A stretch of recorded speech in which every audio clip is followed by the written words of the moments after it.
અગત્યના સમાચાર। સુરતમાં ભર ઉનાળે ચોમાસા જેવો ઘાટ સર્જાયો હતો। ભર ઉનાળે એક તરફ પાણી માટે વલખા મારી રહ્યા છે તો બીજી તરફ કેનાલના પાણી રસ્તે ફરી વળ્યા હતા। સુરતમાં હાલ ભર ઉનાળે ચોમાસા જેવો ઘાટ સર્જાયો છે। પુણાથી યોગી ચોક જતા બીઆરટીએસ રૂટમાં કેનાલના પાણી ફરી વળ્યા હતા, જેના કારણે વાહન ચાલકોને મુશ્કેલીનો સામનો કરવો પડ્યો હતો।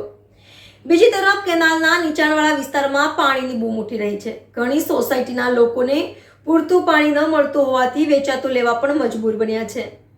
ભારે વરસાદના કારણે જે રીતે પાણી ભરાય છે તેવી જ રીતે પાણી ભરાયા છે। બીઆરટીએસ રૂટમાં પાણી ભરાતા પુણાથી યોગી ચોક બીઆરટીએસમાં લોકોને પારાવાર મુશ્કેલીઓ પડી રહી છે, જેથી લોકોમાં રોષનું વાતાવરણ જોવા મળ્યું છે। એક તરફ મનપા પાણી બચાવવાની અપીલ કરી રહ્યું છે, બીજી તરફ કેનાલનું પાણી રસ્તા પર ફરી વળતું જોવા મળી રહ્યું છે।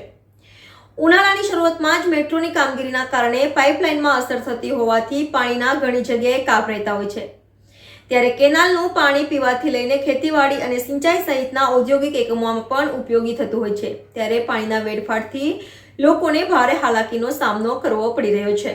NN news Surat. દર્શક મિત્રો, તમારી આસપાસ બની રહેલી અવનવી ઘટનાઓ વિશે જાણવા માટે NN ન્યૂઝને લાઇક કરો, શેર કરો, સબસ્ક્રાઇબ કરો અને બેલ આઇકન પ્રેસ કરો, જેથી આપને નોટિફિકેશન્સ મળતી રહે।